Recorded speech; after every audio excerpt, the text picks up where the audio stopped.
Apakah termasuk kita orang yang sudah tentram dengan zikir? Artinya menghadapi suatu masalah, menghadapi berbagai macam keadaan, bila kita zikir, hati kita dapat ketenangan, hati kita dapat ketentraman. Bila itu ada pada diri kita, berarti kita sudah ada dapat madad ilahi itu.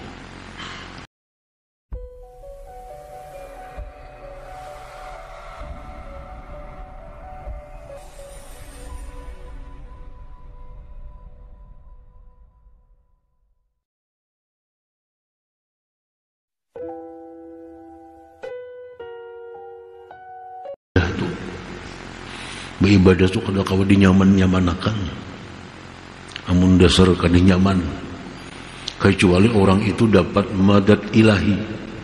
Nah, baru dia bisa nikmat beribadah itu, baru dia dapat kelezatan ibadah itu. Jadi mendatangkan madad itu mesti caranya membersihkan hati terlebih dahulu dengan perbanyak zikrullah tadi.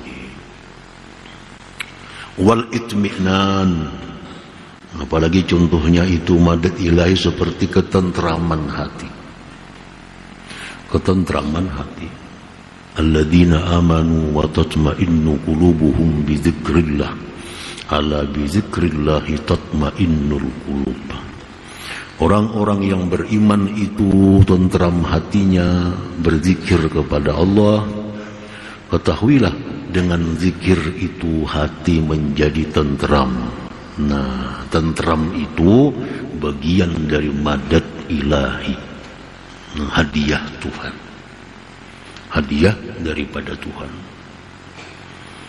Apakah termasuk kita orang yang sudah tentram dengan zikir? Artinya menghadapi suatu masalah, menghadapi berbagai macam keadaan, bila kita zikir, hati kita dapat ketenangan, hati kita dapat ketentraman. Bila itu ada pada diri kita, berarti kita sudah ada dapat madad ilahi itu. Nah, itu orang-orang tua dahulu. Bawa ingat ya. Nah, itu. Saya menyari-nyari apakah menghadapi perkara masalah. Nah, menyari-nyari. Jeneng orang tua bawa ingat. Kenapa? Sebabnya karena Al-Quran menyatakan dengan ingat kepada Allah itu hati menjadi tentram. Namun orang ini, jika orang ini orang yang hatinya bersih, disuruh beringat, dia ingat tentram. Tentram. Tapi kalau orang ini hatinya gelap gulita, disuruh beringat, bebangat.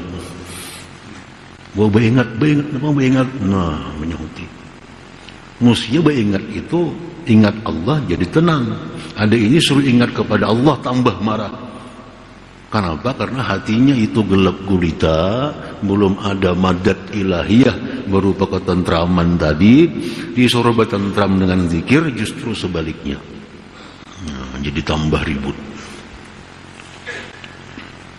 Itu contoh daripada madad ilahi. Wal ilmul ladunni wal ilmil ladunni, seperti ilmu laduni, ilmu-ilmu yang tidak diajarkan di dalam kitab-kitab yang tertulis, yang langsung diilhamkan oleh Allah ke dalam hatinya. Nah, itu kada akan bisa Allah berikan kalau hatinya gelap gulita, kalau hatinya kotor. Apalagi wal kasfi, kasab, nah, mengetahui perkara-perkara yang ada di balik dinding. Nah, diberitahu oleh Allah perkara-perkara yang gaib dari matanya. Ini merupakan madadun ilahi, hadiah dari Allah. Wal ma'rifat wal musyahadah wa ghairiha, dan selainnya. Nah, itu didapat dari hati yang munawwar, hati yang terang benderang itu. Para muhibbin rahimakumullah. Jadi orang-orang salikin ini, mereka itu berzikir kepada Allah dengan zikir yang banyak, yang terus menerus setiap hari, agar terang hatinya. Karena hati yang terang itu merupakan tempat turunnya madad ilahi tadi. Contohnya tadi madad ilahi.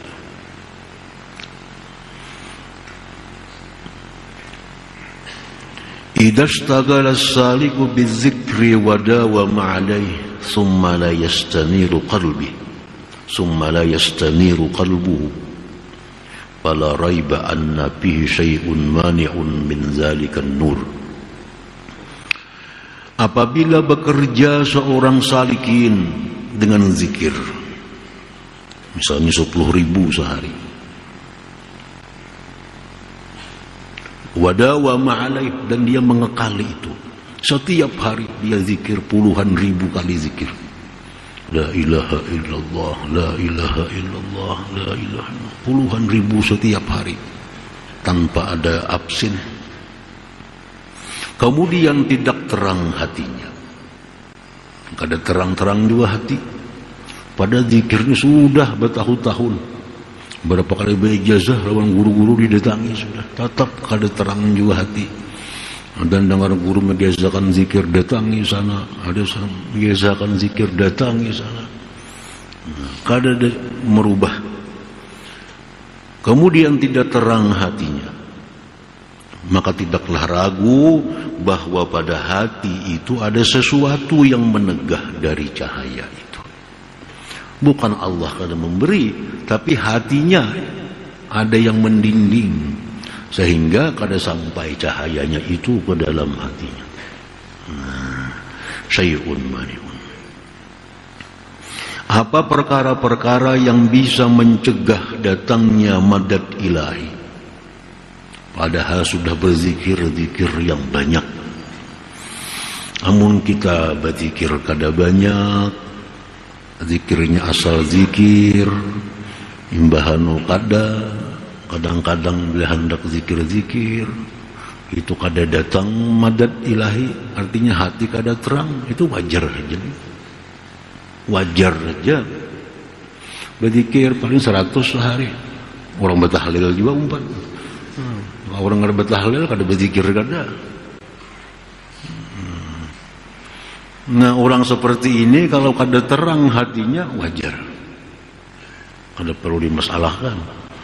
Yang jadi soal ini orang yang sudah puluhan ribu berzikir hari-hari dengan istiqamah, ada terang juga hatinya, tentu ada tegahan yang mencegahnya.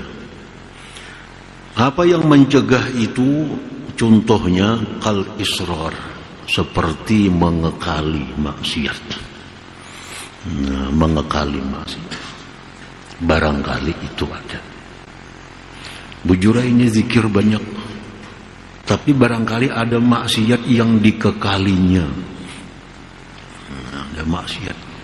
Maksiat itu walaupun kecil, tapi kalau dikekali jadi besar. Walaupun maksiat itu besar, tapi kalau tobat disesali jadi kecil, bahkan hilang. Israr itu artinya apa? Kita pernah memperbuat satu dosa, sampai sekarang kita belum tobat dari dosa itu, walaupun kita sudah berhenti melakukan dosa itu israr.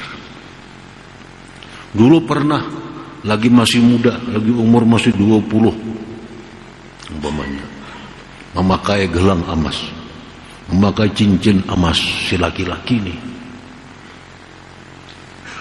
Itu dahulu lagi muda, lagi masih anum. Sekarang umur sudah 50, sudah kada ada lagi nih tuh. Sudah kada begelang emas gunil lagi. Ampih sudah. Tapi kada pernah disesali. Nah, kada pernah disesali tuh. Walaupun sekarang sudah berhenti, tapi kada pernah disesali, itu israr. Termasuk israr. Ini israr salah satu yang menyebabkan zikir itu kada tembus, kada membuahkan hati yang terang, kada mendatangkan madad ilahi tadi. Itu contohnya israr. Apalagi wal ghaflah, lalai. Bujurai berzikir tapi hatinya kada. Nah, coba zikir la ilaha illallah sekian ribu, tapi hatinya lalai. Ada umpat berzikir hati. Nah, apalagi misalnya ada waria, maginnya lagi ada. Ada riyaknya, ada sumbungnya, ada dengkinya dalam hatinya, ada dendam kepada seseorang. Wa ghairi dzalik minal mawani', dan selain itu daripada pencegah-pencegah hati terang tadi. Nah, para muhibbin rahimakumullah.